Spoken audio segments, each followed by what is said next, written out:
तो स्टूडेंट्स ये जो है आपका मेजर्स ऑफ कोरिलेशन का सेकंड पार्ट है। इससे पहले जो मैंने फर्स्ट पार्ट बनाया था उस पार्ट में मैंने आपको कोरिलेशन की डेफिनेशन बता दी थी। कोरिलेशन की डेफिनेशन क्या होती है, देन मैंने आपको बताया था टाइप्स कौन कौन से होते हैं कोरिलेशन के, positive correlation, negative correlation, okay, linear correlation, non linear correlation और सिंपल कोरिलेशन और मल्टीपल कोरिलेशन। ठीक है, टाइप्स मैंने आपको बता दिए थे। इसके साथ साथ मैंने आपको डिग्रीज बताई थी। तो जिसने पार्ट 1 नहीं देखा है वो प्लीज़ डिस्क्रिप्शन में लिंक देख लीजिएगा वीडियो का, और उस लिंक को क्लिक करके आप वो वीडियो देख सकते हैं। आज की जो हमारी सेकंड वीडियो है उसमें हम बात करने वाले हैं कि कोरिलेशन को निकालने के लिए, कोरिलेशन की वैल्यू अगर आप फाइंड आउट करना चाहते हैं तो उसके लिए मेथड्स कौन कौन से आपके पास अवेलेबल हैं। तो बेसिकली हमारे पास 3 मेथड अवेलेबल हैं। पहले मेथड को हम कहते हैं scatter diagram method, graphical method है ये। ठीक है, अब जो दूसरा मेथड है it is called Karl Pearson's coefficient of correlation, और जो थर्ड मेथड है it is called Spearman's rank correlation method. तो 3 मेथड है हमारे पास। ठीक है, लेकिन अगर आपने सिलेबस पॉइंट ऑफ व्यू से देखेंगे तो आपको सेकंड मेथड सबसे इम्पॉर्टेंट है जो कि अच्छे से स्टडी करना है। तो पहले 2 मेथड जो हमारे हैं, पहला वाला मेथड जो हमारा है और तीसरा वाला जो मेथड है उसको मैं अभी रब कर देता हूँ। अभी हम फोकस करने वाले हैं सिर्फ Karl Pearson's coefficient of correlation पे। तो बेसिकली जब आप इस मेथड को यूज़ करते हो तो इस मेथड को यूज़ करते समय आपको जो है 3 तरीके जो है आपको यूज़ करने पड़ेंगे। 3 अलग अलग अप्रोचेज़ हैं जिनकी हेल्प से आप कोरिलेशन निकाल सकते हो। तो पहला जो अप्रोच है उसे हम कहते हैं एक्चुअल मीन मेथड।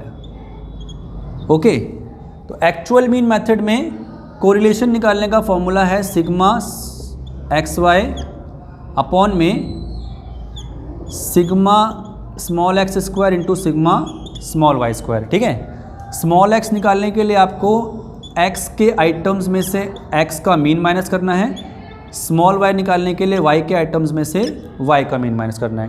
पहला तो हो गया आपका ये मेथड। दूसरे मेथड को हम कहते हैं योर डायरेक्ट मेथड। ठीक है, डायरेक्ट मेथड में r निकालने के लिए फॉर्मूला थोड़ा सा आपका बड़ा है, n sigma x y into में sigma x sigma y upon में n sigma x square minus sigma x का whole square multiplied by sigma y n sigma y का स्क्वायर माइनस सिग्मा y का होल स्क्वायर। ओके, और एक तीसरा method भी है आपका जिसे हम कहते हैं इनडायरेक्ट मेथड, और इनडायरेक्ट मेथड की बात हम बाद में करते हैं। पहले तो हम आपको बताते हैं कि आप ये दोनों मेथड किस तरह से अप्लाई कर सकते हैं और इन दोनों मेथड को अप्लाई करके आप किस तरह से आंसर निकाल सकते हैं, कोरिलेशन की वैल्यू आप फाइंड आउट कर सकते हैं। तो चलिए अब हम एक काम करते हैं, जल्दी से क्वेश्चन ड्रॉ कर लेते हैं ताकि आपको ये मेथड मैं अच्छी तरह से समझा सकूं। ओके, सो क्वेश्चन मैंने ड्रॉ करा, calculate the value of correlation. तो मैं क्वेश्चन एकदम सिंपल रखूंगा ताकि आपको फॉर्मूलों को किस तरह से अप्लाई करना है वो समझा सकूं। ठीक है, बेसिकली आप अगर फॉर्मूलों को अप्लाई करना सीख जाते हैं तो फिर कोई प्रॉब्लम नहीं होगी, क्वेश्चन किसी भी तरह का आ जाए। तो मैंने एक बहुत छोटा सा सिंपल सा क्वेश्चन एक लिख लिया ताकि आपको फॉर्मूले अप्लाई किस तरह से करने हैं वो समझा सकूं। ओके, यहाँ पे मैंने लिखी value of x and value of y। Value of x is 1 2 3 4 and 5। Value of y is 5 4 3 2 and 1। Okay, तो सबसे पहले सपोज हम पहला वाला मेथड इस्तेमाल करना चाहते हैं which is called actual mean method. तो अगर हम पहला मेथड यूज़ करना चाहते हैं, ओके, अगर हम पहले मेथड को अप्लाई करना चाहते हैं जिसे हम कहते हैं एक्चुअल मीन मेथड, तो किस तरह से अप्लाई करेंगे। आपको एक कॉलम x के लिए ड्रॉ करना है, एक कॉलम आपको y के लिए ड्रॉ करना है, ओके, जो कि गिवन है क्वेश्चन में 1 2 3 4 एंड 5। ओके, देन एक कॉलम आपने y का ड्रॉ कर लिया, 5 4 3 2 1। अब सबसे पहले आपको x का मीन निकालना है। ओके, x का जो मीन है वो कैसे निकालेंगे, सम अपॉन में n। सिमिलरली y का मीन निकालेंगे, सम अपॉन में n। तो यहाँ पे सम कितना है, 1 और 2 3, 3 और 3 6, 6 4 10, 10 और 5 15, तो 15 अपॉन में 5, तो ये आ गया 3। और अगर आप y को देखोगे 5 और 4 9, 10 11 12, 13 14 और 15, तो y का मीन भी आपका 15 ही आने वाला है। तो कहने का मतलब ये हुआ कि भाई x का जो मीन है वो भी आपका 3 आएगा, और y का जब आप मीन निकालोगे तो वो भी आपका 3 आएगा। ओके, अब हम बात करते हैं आगे की। आगे हमें निकालना है स्मॉल x। स्मॉल x कैसे निकालेंगे, x माइनस एक्स का mean, small x is equal to x minus x का मीन, और small y equal to y minus y का मीन। ओके, तो अब देखिए x की वैल्यू 1 है और x का मीन है 3, तो स्मॉल x आ जाएगा आपका 1 minus 3 equal to -2, 2 minus 3 equal to -1, 3 minus 3 0, 4 minus 3 1, और 5 माइनस 3 2। इसी तरह से आपने स्मॉल y निकालना है। 5 में से आप 3 माइनस करेंगे 2, 4 में से 3 माइनस करेंगे 1, 3 में से 3 माइनस करा 0, -1 और -2।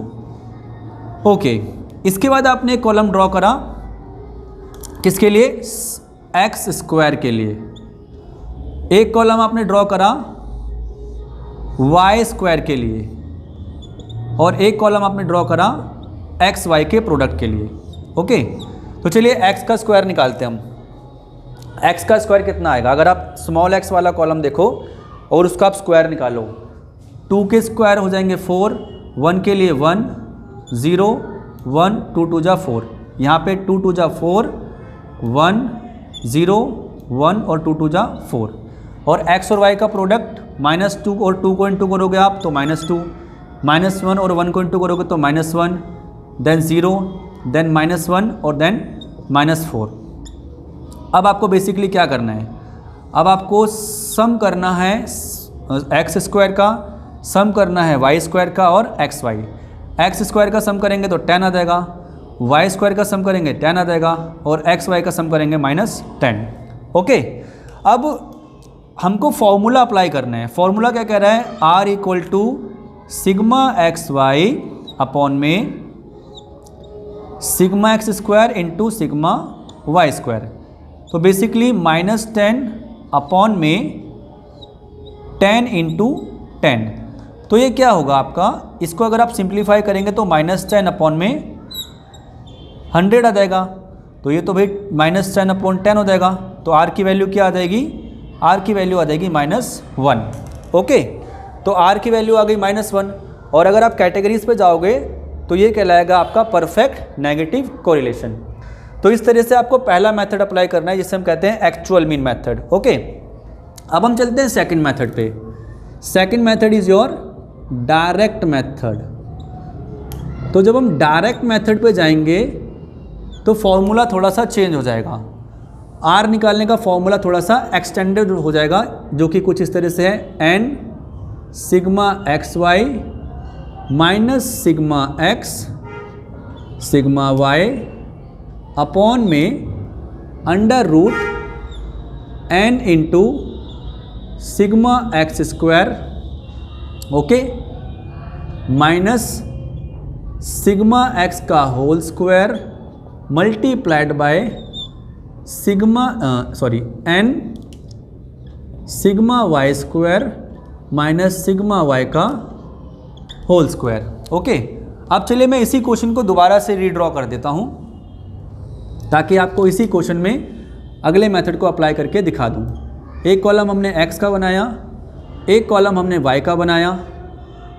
ओके, तो भाई जब हमने x का कॉलम बनाया यहाँ पे, तो भाई x का कॉलम है 1 2 3 4 एंड 5, y का हमने कॉलम लिया, y का कॉलम है 5 4 3 2 1। अब यहाँ पर आपको बच्चों मीन निकालने की कोई रिक्वायरमेंट नहीं है। अगर आप डायरेक्ट मेथड इस्तेमाल कर रहे हैं तो आपको मीन निकालने की रिक्वायरमेंट नहीं है।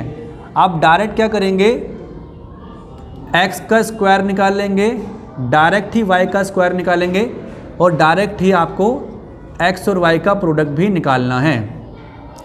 x का स्क्वायर हो जाएगा 1, 2 2 जा 4, 3 3 जा 9, 4 4 जा 16, 5 5 जा 25। y के लिए 25, 16, 9, 4 एंड 1। और अगर आप इनका प्रोडक्ट निकालोगे 5 1 जा 5, 2 4 जा 8, 3 3 जा 9, 4 2 जा 8, 5 1 जा 5। तो आपने x का स्क्वायर निकाला, y का स्क्वायर निकाला और x y